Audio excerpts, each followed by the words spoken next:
Paranormal. Welcome to Radio Paranormal.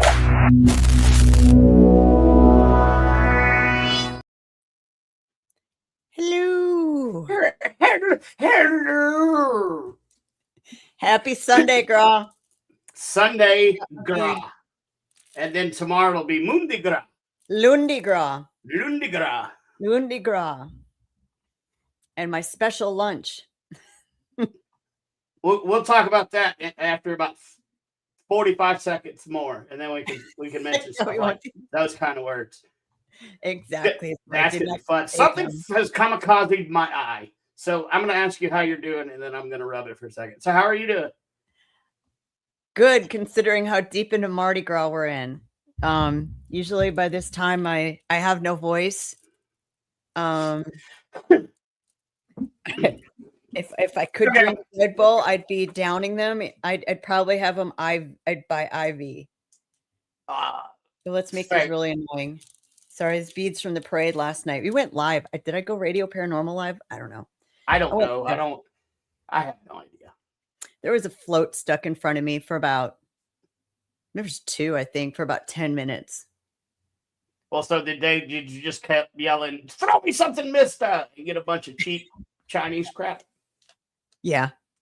Like I said, though, for those of you guys who love the booby beads, yes, they're Chinese crap, but it's the sentimental value of the Chinese crap. I understand. I get it. So don't come after us about, because they are cheap Chinese crap that you guys want really bad. It's this phenomenon of looking at your stash that you've collected over years. We've got 2 giant boxes, Rubbermaid containers in our attic, which we haven't brought down this year because we just didn't for the first time. It's really heavy, I guess. And we swear, no, we're not catching out of that crap until you see your first Mardi Gras parade, and they have things in their hands to give to you for free. And for some reason, it makes me think they like you or something. I don't know. It's like little forms of acceptance, and we go crazy for them. But this Mardi Gras has been a little, I don't know. People are getting a little obsessed with some of the things. One lady, I caught my first shoe at one of the parades. Another one my friend did too. And she was showing us, and it was just in her hand like this. And some dude just walking with the parade snatched it right out of her hand. I don't think so, Scooter. Yeah, Chris chased him down and gave him a look and retrieved said shoe. Those shoes are hard to get. 15 Mardi Gras, and I got my first Muse's shoe. So it's hard. Hey, the first time I got somebody's shoe, it was in a bar fight in a place called Buffalo. Oh, never mind. My bad. But I'll never forget, my buddy went after the dude. And he ran for blocks. Next thing I know, my buddy comes running back, and he's like, he got away, but I got his shoe. So that was a bar fight. It's the only time I've had shoes. And our guest is backstage looking kind of crazy. Let me explain. I live in the Appalachian Mountains. We don't have much to do. So I don't know what we do there. I am excited. There's some video. You sent me the most important video of the Mardi Gras season, and that was the Marines marching. So every major. Oh, hey, Jenny. I can't wait to talk to you either. They open all the major parades. There's always that Marine Corps band. So I saw him again last night. I missed him for tonight. But yeah, and I miss them when they walked for Crew of Mars, because that's our military first responder, nursing, you name it. Everyone that does the things to make us safe and keep us alive, basically. We definitely want to give a shout out to all law enforcement, no matter if you're city, county, state, federal. Doesn't matter. Our EMTs, our paramedics, our firefighters, we love you all. Our law enforcement, especially, you guys are out there keeping us safe. And it's a job I did for 10 years. And the climate that it's in right now, I would not go back. You couldn't pay me to go back into the public service field. Yeah, But thank you guys so much. We definitely here at Radio Paranormal salute you and support the troops and our first responders. So thank you. Yes. And while I'm talking about troops and first responders, look, it's a really hard job, guys. Me of all people, I completely understand it. And sometimes them old demons up in the head get to rattling around. Guys, look, it's easy. If you're struggling with something, call me, call Jen, call somebody. Or the national suicide hotline is 988. And if you just can't bring yourself to talk to somebody, y'all, look, you can text message them too. And you can text back and forth. And I've attempted suicide 3 times in my life. And I have reached out to this lifeline, and it does help. So if you're struggling, find somebody, or text with somebody at least. You gotta talk, but you can text. So y'all, it's a hard job, but keep your wits about you, and we love y'all. Okay, anyway. That's my little spiel for how I feel about law enforcement and military. I'm also a retired military combat veteran, so I get it. And we, hey, there may be a charity at a Paracon for veterans and first responders. If you guys want to come to the first, let's go ahead and pay bills, because I really want to talk to our guest, and I don't want to interrupt, because I think this is going to be fun. She's a historian as well, and there's so much we can talk about. And she's written so many books, and this is going to be the first time I get to meet her, so I want to get to know her just as well as everybody else. But first, we got to pay bills. Yes. New Orleans Paracon, July 31st, August 2nd, 2026, at the Astor Crown Plaza in the French Quarter.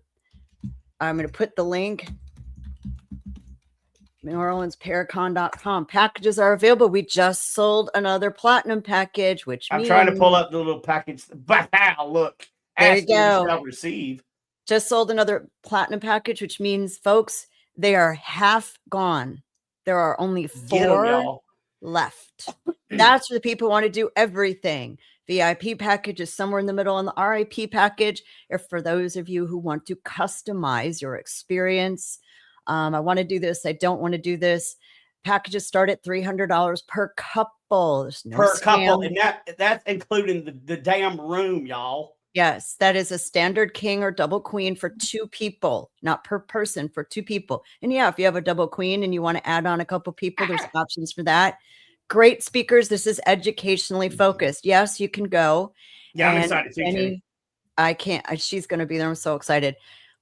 You can go and get your pictures with our celebs, right? You can go get a picture with Johnny Zaffis and Patty Negri and Angel Morgan and Ron and Lourdes and Letriana Terry Brown. I almost just said LTB, and that's not just how I know her. Sam Beltrusis and our guest tonight. But you're gonna learn something. If you're gonna be in this field, you're gonna dabble around, you're gonna play with fire. You need to know how to not get burned. It's very educational, driven, especially for those of you that are just putting your little bitty toe in the water. That is the paranormal. It is a great place to pick the brains of some of the old timers, and I mean old timers, the OGs. They're not going to be around, too terribly much longer. At least probably in the paranormal field. Yeah. And now's your time to learn from the greats. So, and $300 for a couple down at the Crown Plaza in the French Quarter. Yeah. I mean, come on. And you get deals on airfare, hop a Spirit flight or whatever. Find a good deal. Start looking out. Hopefully you know how to fight if you get on Spirit. Just remember, the jab always sets up for the next punch. That's just for Spirit Air. And Breeze, that's another small airport. I want to bet you're a mess. I hadn't heard many fights on Breeze. We're going to have some panels where those are to your general admission. So those are included in your RIP package for $300 per couple. Get out of Brandon's eye. Anywho, it is attacking me, and I've got to wait for the VA before I can get my next appointment. Oh no. So you're going to have not only the Native American panel that you're going to be on, we're going to have a voodoo panel as well. And as my segue into our next guest, our guest tonight, a panel on vampires. Why not learn about vampires in the nation's most haunted city, right? And learn from people who are experts.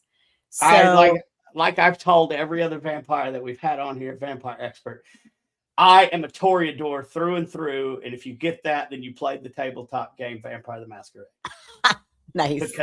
Because that was amazing. But anyway, So allow me to introduce Marita Crandall. I never say her middle name right, so she's going to correct me when she comes on. Author and I'm going to give it a shot before she comes on. Waywood. Let's just Waywood. Did we get it? Let's right, just bring her on, y'all, before like we get an FCC warning. Hi, and welcome to the show. Please tell me. So I can't hear you guys now. Oh no! I can hear you. You can hear me, but I can't hear you. Yeah, at all. Since we went live, I can hear Jennifer, but yeah, I can't. Not at all. Jennifer, take over the show for a minute. I'm gonna pop completely out. Isn't that weird? Pop back in. I'm so sorry. It was fine before. It's not my it's my maiden name, not my middle name. It's Voivod, and it means war leader in Romanian. And Vlad Tempest was a 3-time voivode. So we're not going to talk about Dracula, but that's kind of cool. Can you hear me now? Can you hear What me do we now? do? I cannot. Yeah. No. All right, Jennifer, take over. I'll be back in a minute. I can see your arms moving. No, he's just said take over. He's gonna pop out and pop back in. So you and I are gonna talk like old friends, because we kind of are. So hi, how's your Mardi Gras? So far so good. It's been really fun. Yeah, it's been good, busy, nice people. I see you're up in the attic. I am. Yeah, I'm in the Seance Lounge. In the Casket Girls attic. At which one of your businesses? Tell people about where you're at. This is at the Apothecary, which is right across from Pat O'Brien's and Preservation Hall. It's a vampire apothecary. So I wanted to, when we built this, I wanted to kind of bring awareness to apothecaries, because a lot of people don't even know that an apothecary is also a pharmacy. And pharmacies were one of the first places that men and women could actually socialize together, because they had soda fountains and women weren't allowed in bars. And so it became the first kind of bar for men and women to be in together. And obviously also a lot of pharmaceutical things. So our meals have something to do with, like, for instance, mushrooms are really good for your health. Oysters are really good for your immune system. We have a little bit of, something in each meal and in our cocktails that's medicinal, but it's not a health food place at all. We have like short ribs with smoky Gouda grits and all kinds of fun stuff. But we do have some things for vegetarians. And I'm a super fan of your chef. Yes, me too. He's wonderful. So good. And you have a puppy menu, don't you? I have a puppy? No, you're dog friendly. Oh, yes. Yes, we are. I can eat puppies. In fact, we had a German Shepherd in here today. Yes, we are dog friendly. We have a nice courtyard too, and yes. I don't want to eat. We even have a dog meal. Yeah. Yeah, they can. We don't make a meal out of the dog. We make the dog meal. Can you hear me? I still can't hear. I can only hear Jennifer. I'm gonna have to translate Brandon. I am so sorry. I can see you. So weird. The only way that I could think is for her to go out and come back in. But do you want to go out and come back in? Can I talk about your places and how much I love them while you're doing that? Sure. I'll do it right now. Be right back. All right, bye. Bye. So for those of you can hear me, right? Yeah. For those of you that are watching, can you hear me? Can you hear me? Good. Can anyone tell us they can hear Brandon? Can you hear me? Or do you not want to hear me? Did you put your end on mute? I understand completely if you did. But if not, if anybody's actually watching. Can't post comments to come. I don't know what's going on. So that's weird. Okay, so Jenny can hear us. Okay. All right. Hey, let's bring Marita back on. She's back. All right. Can you hear me? But I don't know how to get out. Am I back? Yeah. Oh, how do I get out? Leave studio. Did I get out? I still can't hear Brenda, but I don't think I got out. There's a thing to say leave studio or close the window out and go back in. There we go. Okay. So while she's doing that, where she's at is Vampire Apothecary. It's one of her, I can get her 2 out. restaurants. But now she's out. And I'm gonna kick her. I'll just kick her out. Then she can just hit the button and come back in. Sorry, guys, it's a little weird with the technical difficulties. If it continues to be that way, I will just be here in the background and we'll figure it out. Where's Mom? Mom's here. She says hi. Where? I'm not. Jane. I don't see it on the. Okay, Marita is back. Let's try this again. Oh, and I can hear you. I can hear you.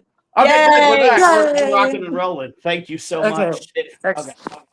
Now, pick up where you were going, and then I'll get the flow back in, and we'll make this happen. Welcome to live TV podcasting. I think I was fangirling over her chef. There we go.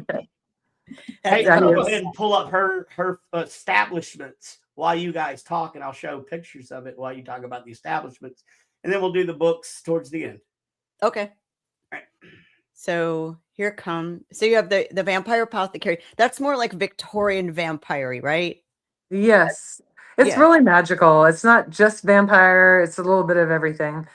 Spirits, witches, but definitely vampires. We have the Casket Girl Attic, which is one of our major legends here in the city. And it's very cool. Yeah. And it's such a great space up there. You have a coffin on the second floor from True Blood. It's Vampire Bill's coffin. I always want to call him Uncle Bill. I don't know why. I have to literally stop myself. It's because I want to say Uncle Bill's coffin. I don't know. Anyway, it's the one call it Uncle Bill's. It's the one that Sookie staked him in, and it's really cool because there's 2 holes in the back of it. And I asked what that was for, and they told me that a man had his hands through there, and he was holding blood bags. And when she stuck him, he squeezed him. And that was their high-tech effects. I thought that was pretty cool. Oh, that's pretty cool. Are we talking about the boutique, by the way? Yes. So the boutique is my first business. It's 24 years old. And we've been there for a long time. And we have about 150 artists that make things just for us. And, unique things for our shop. And almost every movie or TV show that's come out since I opened it has something of ours in their show, which is kind of cool. Do you still have Count Duckula? Yes, Count Quackula. Count Quackula. There you go. Yeah. So cute. Yes. He wants to swim in your tub.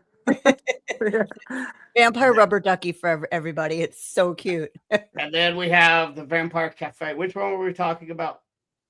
That one. Yeah. Okay, there we go. So the Apothecary, that's our newest one, and it's going really good. It'll be 3 years on April Fool's Day. And here's a cool little tidbit of information.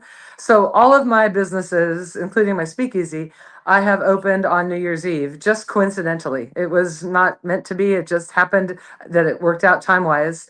And I wanted to do the same thing with the Apothecary, and I had enough time, but the city was making it very difficult for me to open. So I finally was able to open on April 1st, and about maybe 8 months ago, my chef presented me with a piece of paper that talked about the history of April Fool's Day. And it used to be New Year's Eve or New Year's Day. Okay. But what happened was they changed it, right, like in the 1500s, and it became January 1st. And then the people that didn't want to switch over were called April Fools. So we ended up opening on New Year's Day after all. So, That's isn't that cool? I mean, of all the cool. holidays, that's really neat. So then we have. Let me see if I can get back to my defaults are defaulting here. Hold on. So you talked about the coffin with the blood bags. So that's one of your signature cocktails is you can get a cocktail in a blood bag. Yes. Is At that both places. Yeah, and here too. So where did that come from? Just cool, fun stuff, or? So we sold blood bags at Boutique de Vampire, but they were energy drinks, and so I was thinking about doing that. But then my general manager said, "Why don't we, have our own specialty drink in the blood bags?" And so we did. We created several. We have a sangria one, which is sangria we import from Spain, and it looks the most like blood, and it kind of tastes like what you want blood to taste like, So I like that one. The other one is a vampire vodka pomegranate lemonade, and that's very good too. And then we have a virgin one, which is really neat because like sometimes I'll drive up to my cafe and there'll be a whole family of vampires sitting outside, all sipping on blood bags. It's fun. Aw, And then Oh, that's also cool. it's the only specialty drink in the French Quarter for children, which I thought was kind of cool. that is cool. Yeah, Oh, I that's never thought awesome. about that. It's Yeah. hard to find kid-friendly stuff, you know? Yes. So it's good for people to know that these places are, you know, when you've got under 21 or people who don't drink, that there are places. Mocktails are hard to find here. Yeah, they Yeah, are. we have some great mocktails at both places. We have a beautiful, extensive mocktail list. Yeah, That you do. makes me happy because I don't drink anymore, but I still like to go out and have a good time and get at something that tastes good, you know? So, Well, I don't drink anymore either, but I don't drink any less. hey, Hey. people told me I had a drinking problem. I had 2 hands and 1 mouth. That's how it was for the longest time. So, Vampire Cafe, that you took, that was a restaurant previous, and then you took the space over, right? Yes, it closed during the pandemic, and then I got the keys at the very end of November, and I hired a chef to help me hire a chef. It was right in the middle of the pandemic, and the chef that I hired, he and I went through. I got 30 resumes in one day, so we shut it off, and we had really great chefs to choose from. And so we narrowed it down to 5, and we interviewed those 5 together, and then I made the final decision between 2 of them. And yeah, chef went out, Chef Chris Dunn, and we had a month to open. So he tore apart the kitchen and just kept sending me things to order, coolers and plates and everything. And then I did the front of house, and I built the bar, and did the floor, everything. And then we hired staff, and halfway through that month of December, he did a tasting for us of the menu, and my husband and I were blown away. We really were. And then we opened on New Year's Eve for a private party because there was still the curfew then. And so all the windows were blacked out on New Year's Eve, and we had people come in through the boutique, and they just never left. And so we were there, and then at midnight, we ripped the black paper off finally. For a month, I'd been in there working in the dark, and it was like it was crazy time.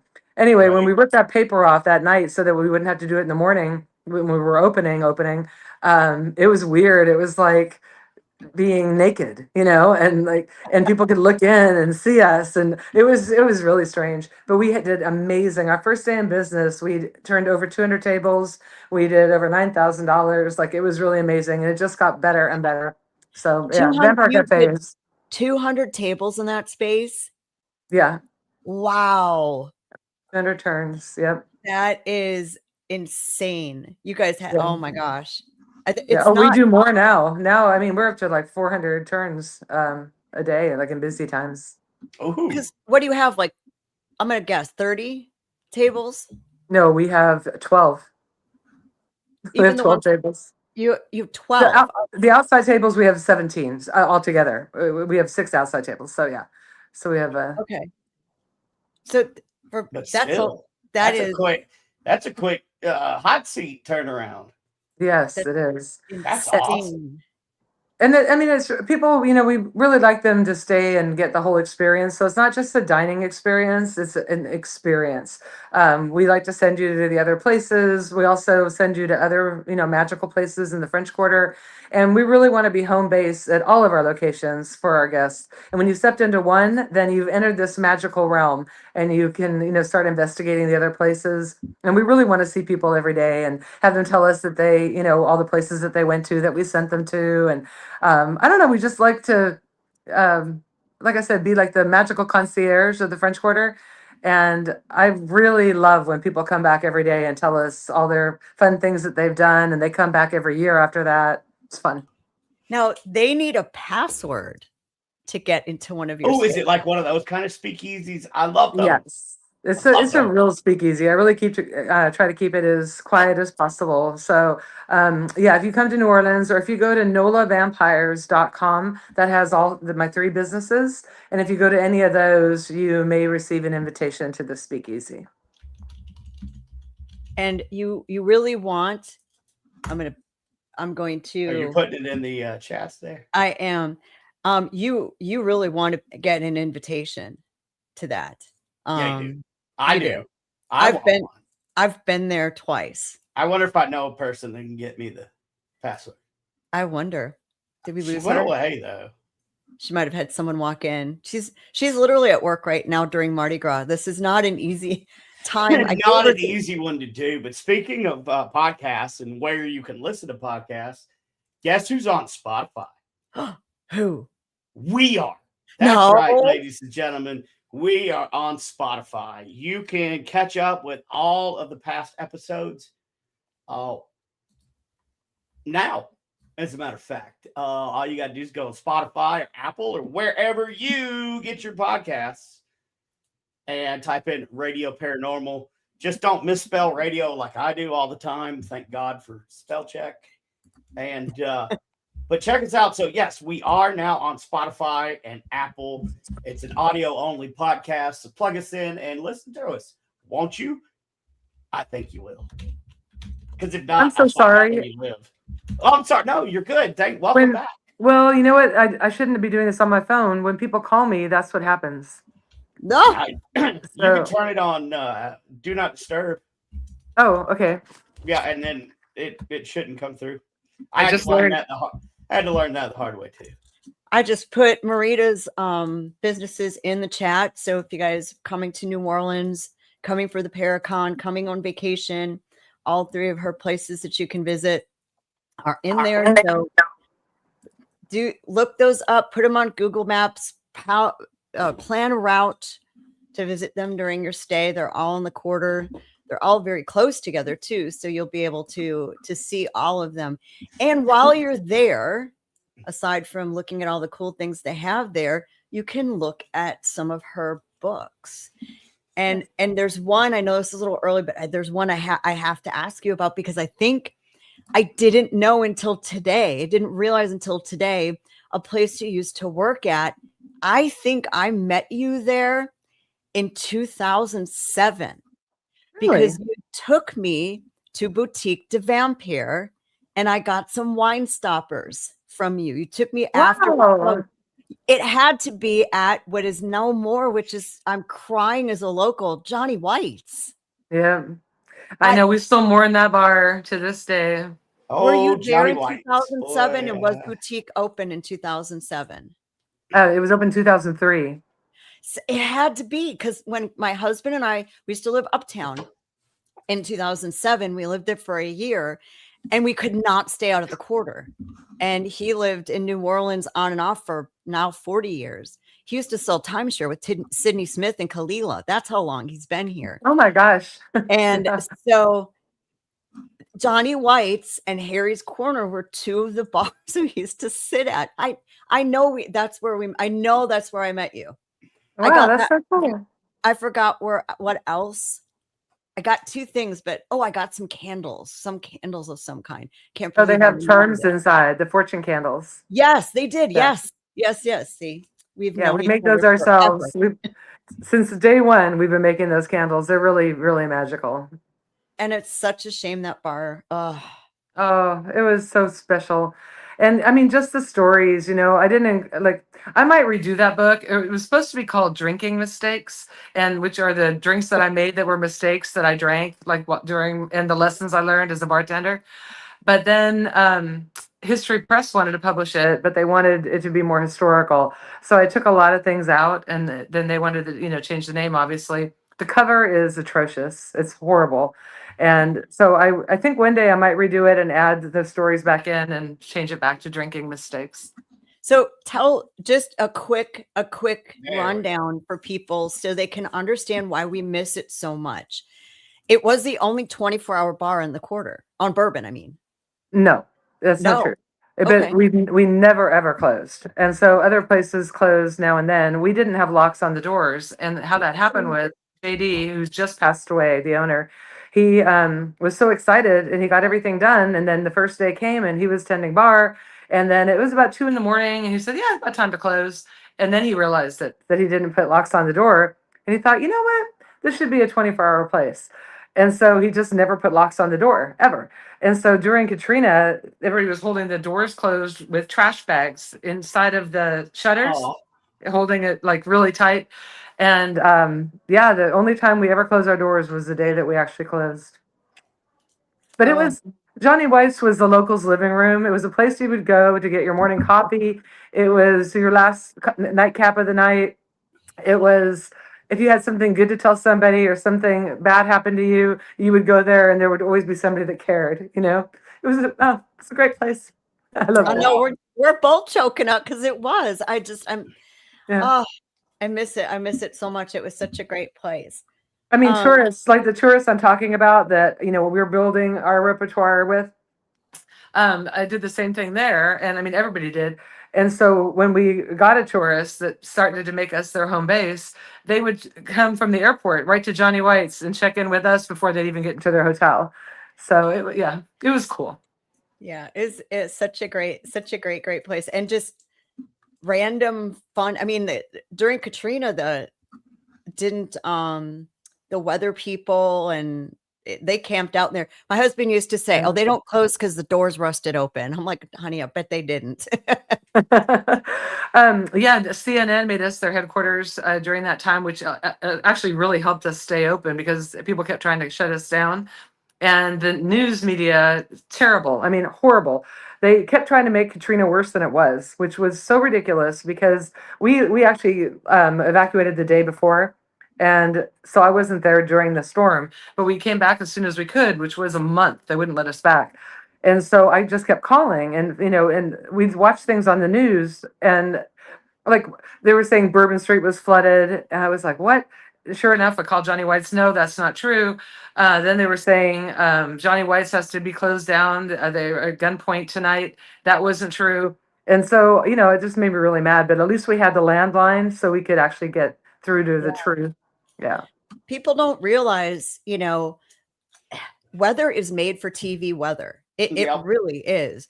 I have seen a certain famous weather forecaster because we go out during the hurricanes right before they're going to go on, lean like they're fighting wind. Yeah. And so when we see and like fake the wind. Oh, of And course.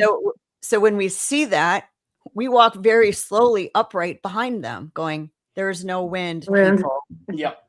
Well, they So, did the news did the same thing. I did search and rescue up here after Helene came through, and the news said there were only 270 casualties. And I can tell you myself, I saw 18-wheeler trucks loaded, stacked full of bodies. hmm, So, wow. but they wouldn't report exactly how bad it was up there. So Well, that's Yep. bad too. Either one is bad. But like Yep. with we were there. There was I'm sorry. There was a storm. I forgot which one it was now. But I was working at Johnny White's, and then Fox came in, and they asked if we would be on Good Morning America, and I said, yeah. These people came in, and so but they said they wanted us to go walk down to Decatur Street. And we're like, why? They go, oh, it's just we have it all set up down there already, and we thought, okay, we'll be cool. So we walked down there. Well, they had it set up, and that a van was going to drive by, and there was a huge puddle right there. So Uh-huh. while we're on the news, the van drove by, and there was literally like a wave that went over us. It was all manufactured, and it really made me mad. I mean, Yep. yeah. And then we made it on the 10 best, like for that year of news stories. We were in the 10 best because it was Nice. really dramatic. But I mean, come on, Well, yeah. They do manufacture so much. The French Quarter did not flood. It's some of the highest ground in the city. Yeah. So no, it did not flood. We're the last to lose power unless the power lines that are stretched over the river Right. instead of underground blow over because there's only one tower holding them. Thank gosh that's not the same. But outside of that, they're not going to let us. We are going to lose power. If we do, we are the first to get it back. Yeah. Well, we There. did lose it for that. I mean, for a while. It was almost a good month, or I think it was like about just over 3 weeks. And the funny story. So the National Guard brought us a generator, or it was airborne. what are they called? I don't want to get this wrong because they were so What, amazing. like the 82nd Airborne or the Yes. Yes, that's exactly what it was. yeah. So they brought us a generator and we were so happy. And my bartender at the time, she couldn't make coffee or anything. So a news reporter popped her head in and said, "Oh, do you have coffee?" And Marcy was so excited. She says, "Yes, we do." And she goes, "Oh, can you make a frappuccino?" And Marcy looked at our cleanup guy. She goes, "I don't know. Paul, can you fart in a cup?" Yeah, yes. That was a dumb question, like a Yeah. frappuccino. Like, yeah. But Nice. anyway, That's funny. yeah. That should have made the news. Yeah. Yeah. So, Johnny White's that was one of your earliest books, right? So it's my third. Was it my second book? It was my second book. The Vampire History book came out first, even though I wrote Johnny White's most of it before I wrote the history book. But yeah, the history book came out first, and then Johnny White's. So tell us about your vampire history legend, and give us a fun fact we need to know that's true. Okay, so the book itself, I was working on the novel that's coming out this Halloween, the Carter Brothers, and History Press contacted me and asked if I would submit a proposal to write a history book about where the vampire legends of the French Quarter originated. And I thought, God, it'd be stupid not to, because I'll get paid to, do my research for my book. And so I did it, and I wrote the proposal, and they accepted it. And so there are three legends. The Casket Girls is the oldest, and those are vampire maidens brought here from vampire maidens. I'm sorry. Well, they were maidens brought from France to help populate the city, to keep men interested, to get married. And but the rumor is, or the legend is, that they were turned into vampires on their trip over here. And a fun fact of that one that's true is Sister Gertrude was in charge of them, and she was a diabolical woman. And the girls came from Le Sepulchre, which is a mental hospital, a orphanage, a prison, and yeah, a place for the mentally insane. Right. Anyway, so that's where they were being, where they were living. And so they were quite excited when they were told to come over. But she was in charge of them, and she was supposed to make sure they were deflowered. And I think that's what happened, but we don't know. We'll never know, because I've done all the research there is to do, and there's nowhere else that this is found. But she played some kind of a diabolical trick on them and was immediately sent back to France. And so that, she may have left the door unlocked and they were deflowered, because it was something really, really bad. Anyway, then, or a vampire got them at that time. So that's possible. But I just thought it was a fun fact that the person in charge, maybe let this all happen. So that is true and documented. Then the Carter brothers, really the only truth to that legend is that there were barber surgeons at that time that would have been a great place for vampires to befriend them so that they could get blood in a very civilized way. There isn't much truth to that legend, which makes it so fun for me, because the legend is that there are two serial killers that when they were captured, they were careless. And when they were captured, they begged to be murdered, and because they were going to kill again. And so they were hanged. And then when they went to go retrieve their bodies a year and a day later to push them aside for the next tomb, there was nothing in the tomb, no clothes, no bones, no nothing. And so that became the big mystery. And then the other legend is Saint Germain, who was a really amazing actual person. And there's rumors of him being spotted here. And again, not a lot of truth to the legend, but it's a fun one that he had a lady over, and she jumped off his balcony and swore that he bit her. And so he was such an affluent man in town that when the police came, they said, why don't we just sort it out tomorrow? And he disappeared overnight. And when they broke into his home, there were half bottles of wine, half full of wine and half human blood. So that's the legend. And they tell it in front of a building in the quarter. But what's funny is the building they generally have their backs to, the guests, actually had in the chain of title Saint Germain. Yes, I saw that when I was doing my research. I did see that. Yeah. That So is. it's kind of like, okay. Yeah. Jacques Saint Germain, he's my ex-boyfriend. Just saying. No, I'm kidding. Mhm. I love him so much. And like, I actually built, our fortune telling machine inside the boutique. Yeah, So that is Saint Germain. And yeah. he's so cool. Yeah. I love it. Now you go into so that's book 2. Book 3 is what? Book 3 is Josie White's Storyville. Yes. Because you were at the Storyville Museum when Klaus opened that, doing some book signings. Yes. And so give us some background. You just have so much knowledge of New Orleans fun stuff on Storyville and the book and Josie, and I read some of it today. I thought, oh my God, now I know why. I had the wrong book up earlier when they were telling the story about the bar. So that's the one that they were talking about. Yeah, it's that horrible cover. I hate that cover so much. But the Josie book, what's fun about that is, so the only reason I wrote that book is because I needed a love interest for Wayne Carter for my Carter Brothers novel. And I wanted him to be a madam. And so I was researching different madams. And then I found Josie and I just fell in love with her. And I mean, what an amazing person, really. And, all the things that happened in her life. And so luckily my publisher allowed me to write a book about her. So yeah, it's if you like New Orleans history, there's so many fun things in that book. The one that I love the most, the little tidbit I found, was where our library is now, just across canal here on what is it, Shoe Lane?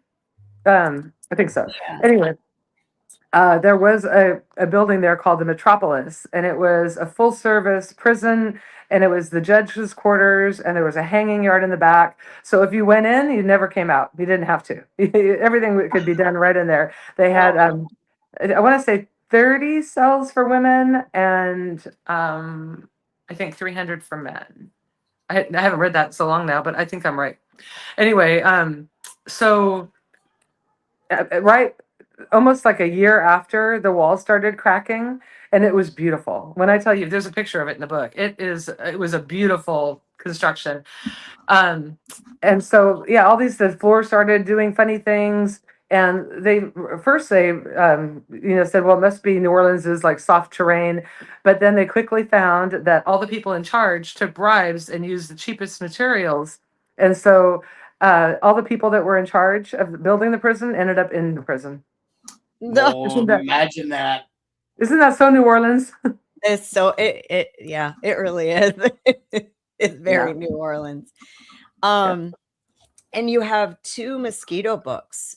Yes. These are your fiction fun books. Yes. So like I said, real quick, the Carter brothers, I started writing before I wrote the history book. And then I wrote the history book, and I had already written the drinking mistakes.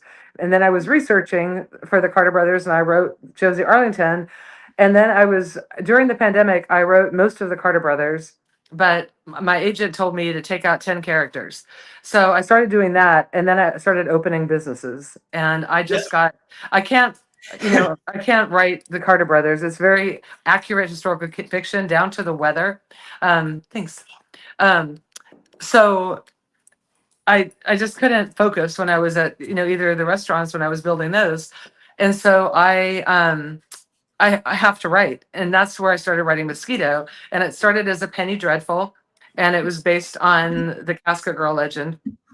So one pamphlet would come out every week. Penny Dreadfuls, for those of you who don't know, were little pamphlets devised during the Great Depression in England in the 1800s. And every week, a little book would come out with like a cliffhanger. So it ended up being a novel at the end, like Sweeney Todd was a Penny Dreadful. They started off with mostly highwaymen and pirates, but then it went to the supernatural pretty quick. And Varney the Vampire, one of the first vampire things ever written, was a Penny Dreadful in the beginning. So wow. I wanted to do something like that. Mm-hmm. So we did that first, and I would do the readings up in the attic, and then my publisher put it into a novel. And it's a fun book. like I said, it was really fun writing, but it's very different writing style. So I've never written first person present tense, and I was writing as a man. And so it was very challenging. And also to make them all cliffhangers, sometimes I would have this great cliffhanger and I would just write it and I'd be ready. And then I'd be like, what did I just do? I just totally wrote myself into a corner. Like, but it was fun getting out, Yeah. Fair. Yeah. And then at the back of every chapter is a recipe from one of our restaurants, the Vampire Cafe or the Apothecary, and it that's has a cool. little bit to do with the chapter. So we get to try New Orleans fun cooking recipes too. yes, it makes it really fun for a book club because you can make some of the recipes and sit around and discuss them.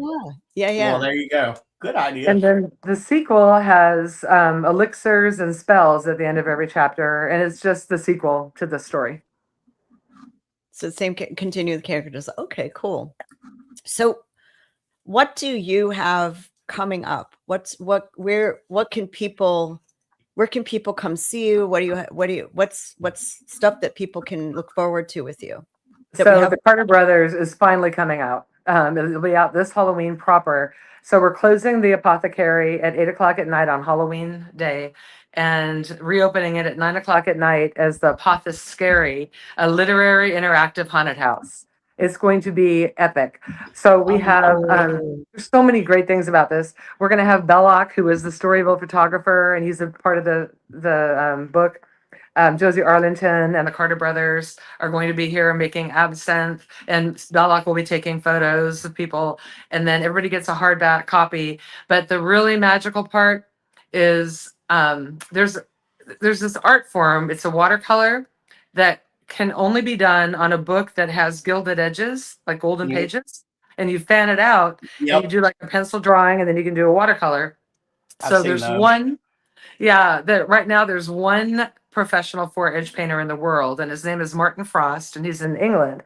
And as I was writing the book, it's a part of the book, a mystery that is in the gilded edges of the journal that these prostitutes have about the vampires. So, I couldn't find him. I tried to find him. I'm like, I have to have him do one for me that we were going to give away to somebody when we do pre-orders. So I tried everything. I went online, everything bounced back to me. It was really, really frustrating. And then one day I sat in my office and I said, okay, Marita, think, how can you find this man? And I don't know why, but it popped into my head that I have one friend in England. So I called her and I told her the story. And she said, wait, Martin Frost? Martin Frost? He used to live across the street from us. His wife worked for my father. Hang on. Oh, wow. And he called me within minutes. Yeah. And so he's doing it.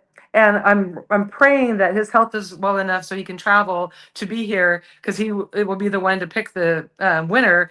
So it's a $2,000 painting that is going to be inside this book, in the pages hidden. And I just posted on my Facebook page, Marita Woyvik Crandall, the story about how he does this and everything, and also a picture of what it looks like. So if you go to my Facebook, you can see it. And then there's also going to be a very haunted house here upstairs in the Casket Girl attic, and that'll be the mosquito side. So it's like you're stepping into my novels when you come Halloween night. And it's $200 per ticket. It's like you're right in the heart of the French Quarter, heavy pasta d'oeuvres, so it's like a full meal, very intense, excellent cuisine. It's not just going to be, you'll be satisfied. You will be blown away by the cuisine. And then 5 hours of top shelf open bar and all kinds of fun haunted surprises. Oh, fun. And where can they get tickets? Online. I'm gonna in May they'll go online. So if you keep watching on my social media, it'll be on our website, but we'll definitely be announcing it through social media. If my plans for Halloween fall through, I'm gonna come down. I hope you do. I can't wait. It's going to be so much fun. And there's only 80 tickets total. And you two are going to meet at the Paracon. I'm so excited about that. Oh, yeah. Oh, and also, so the book itself, to get into that drawing, the same time that the tickets for the Apothecary Halloween event open up, the pre-sales for the book will open up also. So everybody can have an opportunity to try to win the special book. So everybody that's watching, go get your ticket and then get your book. and then come see me down there and let's eat some intense cuisine. Are you going to have some books with you at the Paracon? Absolutely. Good. They won't be the Carter Brothers, though. That doesn't come out until that day. But I will have the mosquito and the history book. Okay. And if they can visit your shops and buy them, and where else? Because I know Brandon's a big proponent of buy direct from the Yeah, so author. here's my thing. And it's been long enough. I can say fuck. So fuck Amazon, right? Like Amazon does not pay their writers. I know this for a fact. So my thing is I want people, if they can, go directly to the source. Buy the book from the person, and hey, your chances of getting a signed copy go way up. So like, where can they get directly from you? So on your website? Yes, if you go to nolavampires.com and go to the boutique, and just in the search engine at the top, you can put in history book or mosquito. It'll come right up. Or if you just go to the book section, there's many ways to find it. But they're guaranteed to be signed by me. And if you want it signed to you by me, you just email us afterwards and say, hey, I just bought a history book. My staff gets it, and they let me know every day. They're like, hey, you got to come sign it to so-and-so. And so that's a way to get it signed for sure. But then you can get it on Amazon, and I'm in Barnes and Nobles everywhere. And here locally, you can get it everywhere. I mean, I'm in every local bookstore and little gift shops, and it's not hard to find if you're in the city. No, it's also, not. even if you don't buy on Amazon or Books A Million or whatever's out there, but you do buy a book from her, go on those sites. You don't have to be a verified buyer, but go on them sites and leave her a review, because that'll help out on those sites too. So you don't have to buy the book from Amazon to go leave a review. So, but that helps. By the way, the history book has been in the top 5 of Amazon's all supernatural books, all of them, which I was blown away. I happened to do this search one day, and I'm looking, and I'm like, wait, what? So I just put in vampire books, and my book came up 3rd. And I said, this is crazy. Let me try a test. So I put it on my Facebook. I said, hey, y'all, can you do a search for my book and see if it comes up, in the top 5 or whatever for you? Right. It comes up 3 for me. In Idaho, it came up as number 1. In California, is number 3.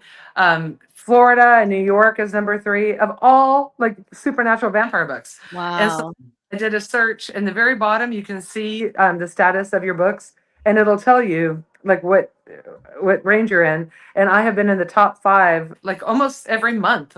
One time, this fluctuates a lot, goes up and down, but crazy. So I'm very happy about it. It is, makes me really happy. Good for you. That's a That big is deal. so cool.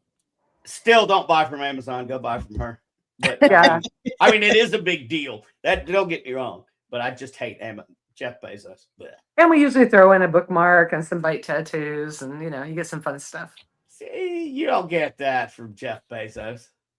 Oh, by the way, if anybody out there is in a book club, if you have a book club and you email me, I will send you a little book club care package that has bite tattoos and one of our bloody aprons and some discussion questions. So hit me up. Oh, how fun. That And does they can kind do of that. sound fun. That does sound fun. We have a very special game for you tonight. Yeah, we do. We are going to play Mardi Gras in honor of the crap you've had to go through in front of the vampire apothecary. We are going to play Mardi Gras construction Mad Libs. Awesome. As soon as I saw this, I said, this is for her. Are you ready? Yes. All right. A verb ending in ing. Hunting. Huh?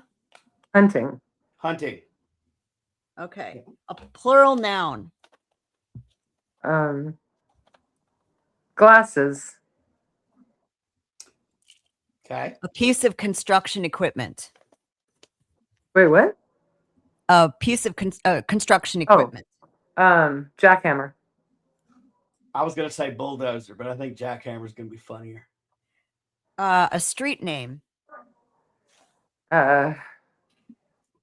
Whiskey. Let's go with Okay. hers. I'm going to shut up. This could be Well, you real said fun. street, right? A street? Name. Yeah. Charters. Construction debris. Rats. They're, They're men's everywhere. lives. They They're literally back. are coming out of every nook and cranny. Yeah. What did you say, Brandon? Their backs, divorce. What other trash comes with being a construction worker? Rehab. Sorry. An adjective. I don't even remember what those are. No, isn't that terrible? I'm a Describes writer. a noun. Describes Yeah, a noun. I'm just trying to think. Oh, come on, read a descriptive word. Oh my God. Colors. Yeah, purplish. Isn't that weird? I can't think of anything descriptive. Oh my God. Purplish. And you're a writer and a descriptive one at that. Isn't that crazy? No, it happens. We put people on the spot. Don't feel bad. That's okay. Yeah. An obstacle. And what I mean by obstacle, it has to be something physical. Like a roadblock. Like a road obstacle. Like the pylons that they put in front of the streets here. I didn't know we had barriers. Yes. Oh, what? Another adjective. Sorry. That's okay. Vampy. There we good one. Good I one. love it. A bizarre item. Fruit Loops. Huh. I would have went blood bag mocktail. See, that's normal for me. Yeah, right. Yeah, I'm gonna have to try your mocktail collection. That excites me. Oh, I think that's the last one. Another adjective. Good. Okay. I'm getting better at it. Mouthy. Mouthy. Mouthy. A way to die. What? A way to die? Yeah. Being staked. Being staked. I love it. I like it. A reckless action. Staked. Yeah, right. Pushing somebody. Okay. You say adjective one more time. I'm coming through this. Really? Screen. A person you know.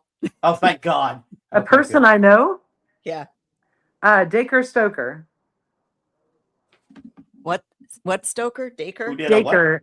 D-A-C-R-E. It's Bram Stoker's great grandnephew. Dacre. D-A-C-R. Cool. A panicked response. Scream. Oh, my bad.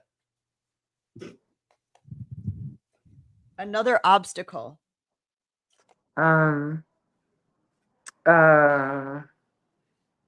Okay.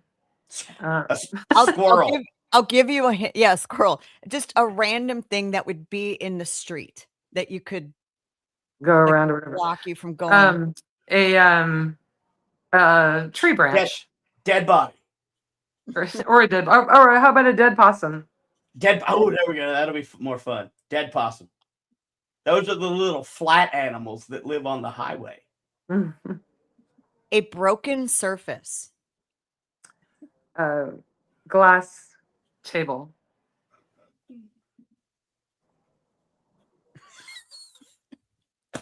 Apparently, this is going to be good. No, it's what I got to ask you for next. A suspicious puddle. A suspicious cuddle? Like cuddle? Puddle. Like in the bathroom. Like Bourbon Street juice. Oh. Blood. A puddle of blood. Just like Bourbon Street. Bourbon Street juice. Bourbon Street an juice. offensive noun. Fuck No. Oh, that's a noun is like a it could be a person, place, or thing. A person, place, or thing that you think is offensive. Generic. Door. What? Bone. Oh no, you said offensive. My bad. Yeah, that's a tough one. Okay, a thing that's offensive. Okay. I'm trying to think of Sewer treatment plant. Donald Trump. No, I shouldn't say that. No, don't do that. There's sewer- no politics in the dead. Yeah, That's the I don't other want- thing I don't that wanna we do that. treatment plant would be good actually. Well, what about oh, I know. Yeah, there's a person here that was running for mayor called Sherlock. That's offensive. But it's not, it's the politics that are offensive. It's everything else about the person. Okay, I'll just put Sherlock. A Yeah. verb ending in ing. Can I just say what he did? What? He was masturbating in an Uber when he was in California and he was running for mayor. Okay, that's disturbing. We'll go with Okay. Yeah, that. Sure. We'll go fair with that. enough. Yep. Kinda That like- has absolutely nothing to do with politics. I'll allow it.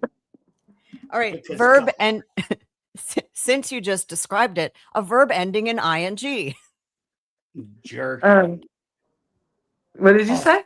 Nothing. I will not repeat that. Any drinking? Drinking. Okay, only 3 more left. A Mardi Gras phrase. Boobies. Yeah, throw me something, mister. Oh, they both ended at the same spot. Okay, 2 more left. One more construction debris. Okay, like a what do we have here? I mean, what are those Bus. things called? They're like those. They have them in front of every street here. Barricade. Barricade. Thank you. Something gross. Snot. This could be true. Last one. A plural noun. A pearl. Plural. Oh, plural. Musketeers. All right, you ready? Here we go. Yes. Okay. All right. Here we go, carnival ladies and gentlemen. It's carnival season in New Orleans, which means nonstop hunting glasses. And for reasons unknown, a brand new jackhammer blocking your street. You've carefully mapped out your way to everywhere you need to go for the next 5 days, only discover that Charter Street, now covered in rats, is now covered in rats. A purplish Fair. sign reads closed, directing you straight into pylons. Running late, you attempt to cross the street, but are confronted by a vampy construction worker holding Fruit Loops, feeling mouthy, and fearing being staked, decide to push someone. Your Drucker Stoker texts, "Where are you?" And you respond with, "Scream." In order to reach your destination, you must navigate dead possums and glass tables, and most alarmingly, blood. Somehow, despite the barricades, the dust, and the faint smell of Sherlock, the Oh, beads God. are now drinking, Who drinking, and so poured bleach in someone here?